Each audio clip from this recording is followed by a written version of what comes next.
Batman.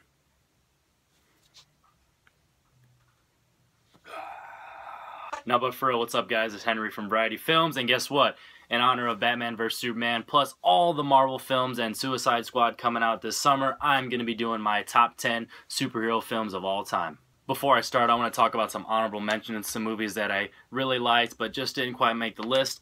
Ant-Man, they came out with Paul Rudd. It was really good. It was really fun, really surprising to me. I liked it a lot. It was a lot of fun. There was a lot of action, and there's actually a lot of comedy for it. And I thought it was going to be pretty cheesy, but it worked out pretty well.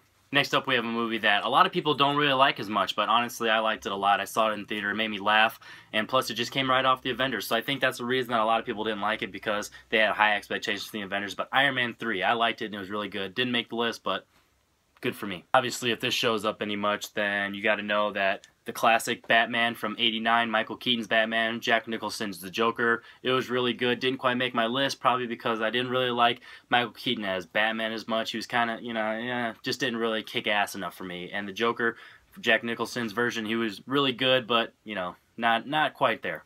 My next two are definitely ones that I really wanted to make the list. I love them so much, but honestly, they just barely missed out. First, we got X-Men's First Class. It was really good. I loved it from the get-go. X-Men First Class, really close. Next one, we have Spider-Man, the original. Sam Raimi, Spider-Man 1, Tobey Maguire. I love it. It was really good. It barely missed the list, probably because I didn't really like the Green Goblin as much as I liked him in animated series. So that just barely missed out for me. Now on to my top 10. At number 10, we have Christopher Nolan's The Dark Knight Rises. I love this movie very much. Bane was very awesome for me, even if you couldn't understand him. Bane was a great villain. I loved him very much. A lot of people kind of judge this movie because there's not as much Batman in it, and Christian Bale is more Bruce Wayne, but that's fine by me because it just shows his character arc. Is he got broken down and he came way back up, and a lot of people think it's unrealistic, and there's plot holes, and yeah, there's some plot holes, but overall it's a great watch, and I love the film. At number 9, we have Avengers Age of Ultron. This movie would probably have been a lot higher up on my list, but Ultron really didn't appeal to me as much. He was cool, and he was kind of funny, but overall, it wasn't that great of a villain, but the action was great. You got guys like Hawkeye who became more interesting, so overall, it was a great film. At number 8, this is going to be a surprise to a lot of people because most people are going to have this higher up on their list, but it just doesn't quite hit it for me. Maybe it's because of a lot of characters. There's just so much going on. I just feel like it didn't give me enough time to breathe, but the original Avengers. I love the film. Obviously, it's in my top 10 for a reason, but it definitely just didn't quite hit it for me as much to be higher up. Number 7 might be a surprise for a lot of people because most people really like this movie, but it's not higher up on their list. Maybe because it's not as interesting, maybe because it doesn't have enough Batman, but the original Batman Begins, Christopher Nolan's first installment of his trilogy. First of all, it kicked it off because Batman and Robin was atrocious. Yeah, atrocious. It was just a bad film, and it just wasn't, so Batman Begins had a lot of expectations, because going in, they're like, it's a Batman franchise, we want this to be good, and guess what? It was. A very underrated villain, in my opinion, was Scarecrow. He was very good, and it was very interesting the way that they were able to adapt that to film. Speaking of a lot of expectations and first installment, we have the original Iron Man. This movie was awesome. Tony Stark was amazing. Nobody knew who he was, really. I knew who he was because I watched the Spider-Man animated series, so I got a little bit of Tony Stark, and I saw a little bit of the Iron Man animated series as well, but for the most part, nobody knew who he was, and Robert Downey Jr., he was not necessarily a no-name, but he just wasn't that big of a star. He had a lot of problems going on, so nobody wasn't really sure if he could pull it off, but guess what? He did.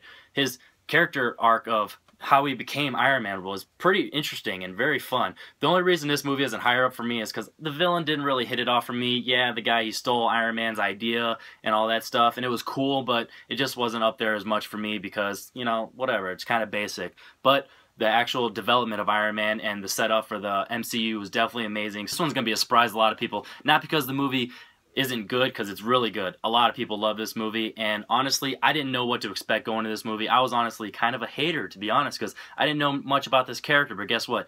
Deadpool at number 5. It was funny. It showed you the arc of Deadpool and Wade Wilson, how he became Deadpool, plus the prior one we had before, the yeah, that was bullshit. So the fact that they were able to pull this off, it was funny, it was hard R, a lot of blood and gore and swearing going on, it was crude, but guess what? just because it wasn't a kids movie doesn't mean it wasn't for me, and definitely for you guys. So if you haven't seen that one, because it's pretty new, check that out. Next up in number 4, this one's a huge surprise to me. Not because the movie wasn't good, but the very first time I saw this was 2 years ago when it was still in theaters. I saw it on my computer, some old crappy version that I saw online, and it didn't really hit me that much. But I watched it again this morning, and X-Men Days of Future Past was amazing. The very first 20 minutes and the final 30 minutes alone are amazing. The action, the character, everything that was put it together. Bryan Singer was back, and he hit it. Because now I'm even more excited for X-Men Apocalypse, because expectations are set real high for me. This one's probably not going to be a surprise to some people, but might be at the same time, so definitely you're going to be letting me know in the future. But at number 3, we have Spider-Man 2. I'm a personal huge Spider-Man fan, and this one was just really good for me. Dr. Octavius was a great villain. The fact that they were able to show how he became Doc Ock was really cool, and it was just, you kind of feels for him, and that's really, in my opinion, the importance of a good villain, the fact that you're able to feel for him and kind of understand why he is the way he is, plus the science behind it with the stuff in the back of his neck. It wasn't completely in his hands, so that was really awesome. The comedy in this movie was really awesome, not because it was haha really funny, but the fact that it was back and forth and just nonstop. You know, the tone was just amazing. The fact that it was able to go from dark to bam, comedy. Dark to comedy. The tone was just great. It didn't really set you off. You weren't just sitting there like, oh man, it was real sad. You weren't like, haha, this is too much of a comedy. The fact that they were adapted real well was perfect. Dude, we have a movie that, man, going into this, I had no idea what to expect because I never heard of these guys. But once I saw this movie, I was hooked. This movie was funny. It got me understanding the characters and how they became who they are. The main character, Chris Pratt, the guy from Parks and Recs, are you serious? But guess what? Star-Lord was awesome because Guardian of the Galaxy is number 2 on my list. I am Groot. And then you have Rocket.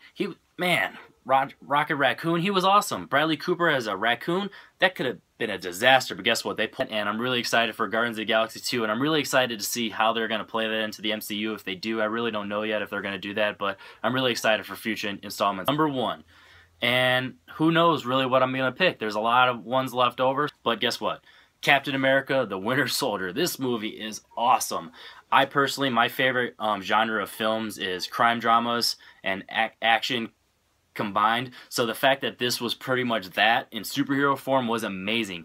Captain America kicked ass. The Winter Soldier is an amazing villain. The fact that they had all the espionage and kind of like sketchy stuff going on, they were able to tie that into the superhero world, and then obviously it's just a great film because it's going into the Avengers, and man, this movie blew my mind. Captain America Winter Soldier, number 1 on my list of all time superhero films. My top 10 and my honorable mentions, what on my list didn't make it for you guys? Are you guys surprised? Should have been higher up, should have been lower, shouldn't even be on my list. What wasn't on my list that should have been on my list? Comment below your favorite superhero film of all time and let me know what I missed. Hey, sorry all the Man of Steel fans and all the Superman fans. It's just not for me. I don't really like the concept of Superman that much. I hated Man of Steel, so going into Batman v Superman, I'm kind of iffy, but it's got Batman in it, so I'm ready.